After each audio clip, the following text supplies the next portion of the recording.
on the team. Dalton Connect, Khalil Ware, Tristan Da Silva, all names that the Kings could have gone with and decided not to. They went with Devin Carter. And don't get me wrong, Devin Carter had some... blessing me with his body. Yes, he did, Devin. Devin Carter had some flashes, and he showed some things to all of us, whether you are a naysayer or a supporter. Fryer, shout out Providence.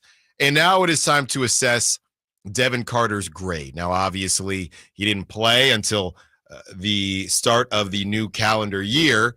And from what we saw, it's kind of hard to grade players when you don't know what they are or what they are supposed to be. Because as far as what what you expected from them, right? So I feel like, and again, I'm getting sick and tired of giving players B. I don't think anybody got a B, but you're getting B's and B minuses and some B pluses, some A's mixed in. I think Keon got an A. Keon's our only A. Sabonis got an A, right? Now. Not for me. I gave him an A. Not for me, he didn't. I gave Keegan an A minus too. No, Keegan didn't get an A for me either. What'd you give Valanciunas? I was in the meeting for that one. I think I gave Valanciunas in either an A or a B because it was. I gave him an A because what? Cool, you know. He did his thing. The meat. He did his thing. So it's time for Devin Carter. We couldn't give Devin Carter a midseason grade because he didn't play. With that being said, now we are going to give his end of season grade. I'm going to start. What do you do with somebody like this, man? Injuries, rookie season. I think the easiest out here is to just give him a B. I think Devin Carter gets a B. Some days he played 12 minutes. Some days he didn't play at all. I am kind of worried about the injury thing. I know he didn't miss a ton of time at Providence, but he missed a lot of time this season, even after he came back. One shoulder, two shoulder. I don't know, man. I'm giving him a B because I just think that's the easiest thing to do. All right, so before I give a grade, I want to preface it with this.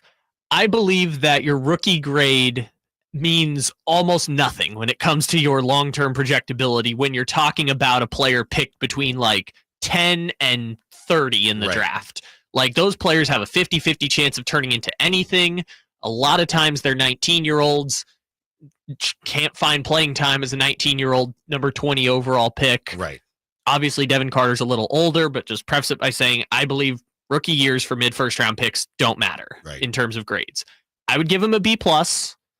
And I would say I'm less optimistic about the future now that the person who drafted him and the front office that is invested in him is not there anymore. Yeah. Because now there's no emotional commitment to him. You got to perform like right away next season to have a long-term spot on the team. Yeah, there's no incentive. I don't think, we haven't heard that Vivek has any connection to Devin Carter. And we've heard these things before.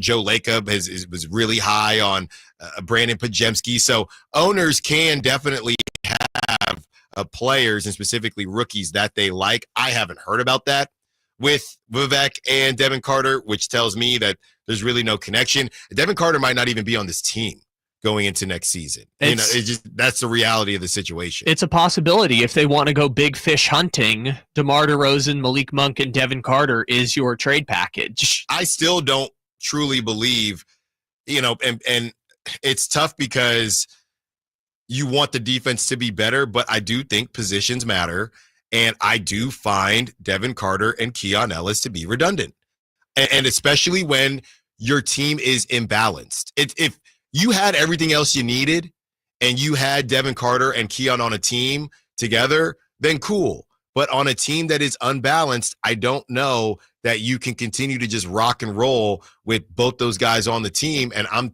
taking Keon over Devin Carter right now.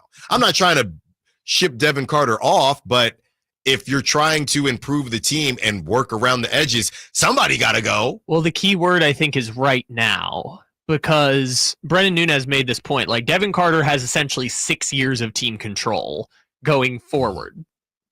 And Keon Ellis might be off this team by 2026 because if they accept his $2.3 million team option, he'll be an unrestricted free agent after 2026. So after next year, he could possibly do whatever he wants in free agency. So in that sense, I think they are right now. The skill sets might be redundant, but I don't believe both of them are going to be on the roster long term. Now, if they work out a long-term extension with Keon, I agree with you. It doesn't bode well for Devin Carter's future. But as it stands right now, I don't think both of them are going to be on the roster after next season. I find it hard to envision a world where both are on the roster come 2026. Yeah. So as far as the grades are concerned, I'm giving Devin a B. I think I would. The only reason I'm not giving him a B minus is because, he's new in the league. He's trying to find his footing. I did kind of count the injuries against Domantas Sabonis and Malik Monk. I'm not counting it against him as much. I don't know why. It's just my grade. And by the way, Scotty on the Sac chat is saying all A's and B's for a bunch of dudes who couldn't win a play-in game and took part in one of the most disappointing seasons in team history. I think that's a good point, Scotty, but maybe not in the way that you think, because it does just add on to the conversation of this team just not fitting, right? I mean, everybody kind of did what they do, but it didn't work. So there is a world where you can have a team with A's and B's. Now, I like I said, I'm not going to fight anybody on Malik Monk, and I've been very open with the fact that Malik Monk is my favorite player on the team. So Malik probably deserved a C+. I'll give you that. Okay, I have been swayed enough that Malik can drop down to a C+. I've been bullied enough by the listeners that I will drop Malik down to a C+. But I don't know how you can give Domantas Sabonis a C. I don't know how you can give I know Whitey Gleason might, but as far as DeMar DeRozan is concerned, my thought process is he is who he is. The two guys I think you could argue should not be in the B conversation is Malik Monk and Keegan Murray. Those are the two guys you would probably argue, and I think Keegan's second half saved him a bit, but the tougher graders out there that I couldn't stand when I was in school, yeah, Malik and Keegan are getting C's. I think DeMar is who he is, so I'm not going to bag on him for that. So DeMar is not going to get a C from me. And Zach LaVine, was exactly who he was on the Bulls, besides 1 or 2 less points and 1 or 2 less shots. So it says more about the makeup of the team versus, yeah, fine, let's give all these guys C's and D's because they lost in the play-in. Now, that performance was a D against the Mavs. It was more like an F.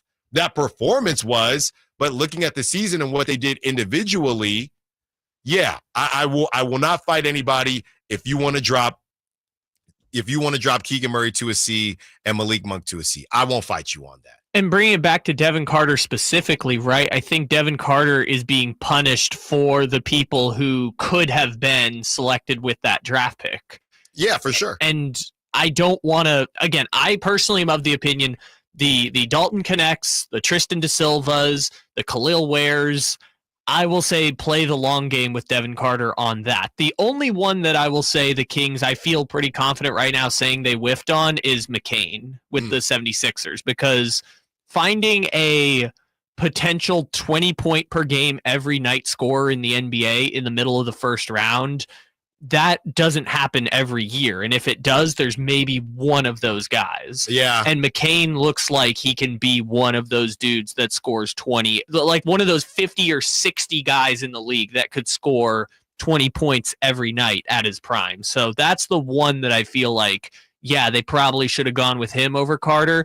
Everyone else, I would say, keep playing the long game. I would say Khalil Ware, I feel pretty confident that he will be a player. I don't know that he'll be a star. Tristan Da Silva, and somebody else mentioned this on the chat. Yeah, Tristan Da Silva did not light it up per se. He got playing time, but he didn't light it up. Dalton Connect to me was an obvious fit.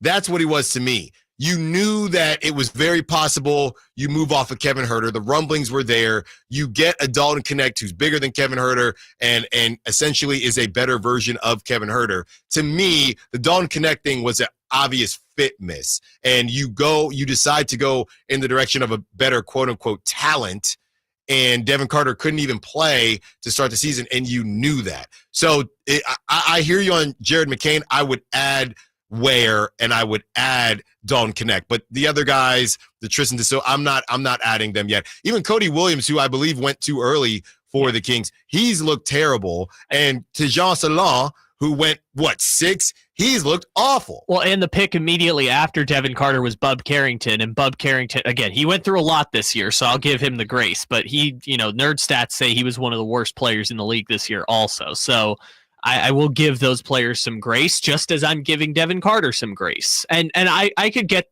to you there on Khalil Ware, too. I think the second half Khalil Ware performance looks at it like, oh, yeah, that's a guy who might be a double-double a night guy down the road.